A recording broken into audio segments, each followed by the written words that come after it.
ബംഗളൂരു വിമാനത്താവളത്തിലെ രണ്ടാം ടെർമിനലിലെ കാഴ്ചകൾ അതിമനോഹരമാണ്.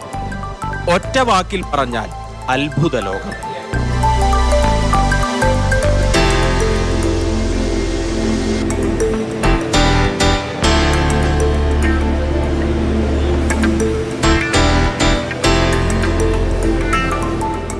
നിറയുന്ന പച്ചപ്പ്, പ്രകൃതിയോട് ഇടങ്ങിയ നിർമ്മിതി, പ്രവേശന കവാടത്തിലും സുരക്ഷാ പരിശോധന മേഖലയിലും ഉൾപ്പെടെ ആടുന്ന പൂന്തോട്ടം.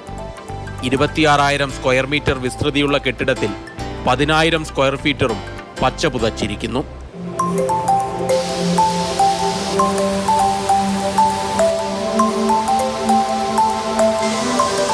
പൂർണ്ണമായും അന്താരാഷ്ട്ര സർവീസുകൾക്ക് നൽകിയ ഈ ടെർമിനലിൽ എല്ലാവിധ സൗകര്യങ്ങളുമുണ്ട്.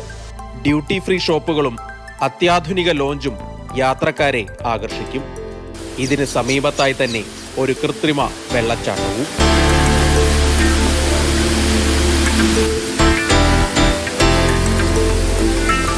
വെറും കാഴ്ചകൾ മാത്രമല്ല, ചില കണക്കുകൾ കൂടി ബംഗളൂരു വിമാനത്താവളത്തെക്കുറിച്ച് പറയേണ്ടതുണ്ട്.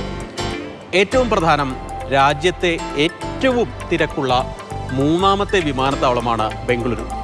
സമീപ ഭാവിയിൽ തന്നെ ആ സ്ഥാനം 2ാം സ്ഥാനത്തേക്ക് വരുമെന്നാണ് പ്രതീക്ഷിക്കുന്നത്.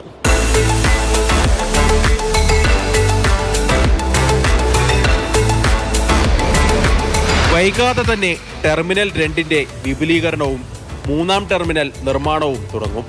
വിപുലമായ ആഭ്യന്തര സർവീസ് ശൃംഖലയ്ക്ക് പുറമെ ലോകത്ത് ഏതാണ്ട് എല്ലാ ഭൂഖണ്ഡങ്ങളിലേക്കും ബംഗളൂരുവിൽ നിന്നും സർവീസുകളുണ്ട്. Bangalore has always been known as a garden city, so it was developed as a terminal in a garden. The second theme focused around technology because Bangalore has always been the Silicon Valley or the technology capital of India. The third theme focused on sustainability, which is a very, very key thing for us because of the fact that this airport has always upheld the highest standards of sustainability and making sure that we operate on renewable energy. And finally, the fourth pillar is also something that reflects the art and cultural heritage of the city of Bangalore, the state of Karnataka, and this part of India. ആഭ്യന്തര ടെർമിനലിൽ കന്നഡ മണ്ണിന്റെ സംസ്കാരം വിളിച്ചോതുന്ന സൃഷ്ടികളും കാണാം. മികച്ച യാത്രാ അനുഭവത്തിനൊപ്പം മനസ്സ് നിറയ്ക്കുന്ന കൗതുക ചെപ്പ് കൂടിയാണ് ബംഗളൂരു വിമാനത്താവളം തുറന്നുവെക്കുന്നത്.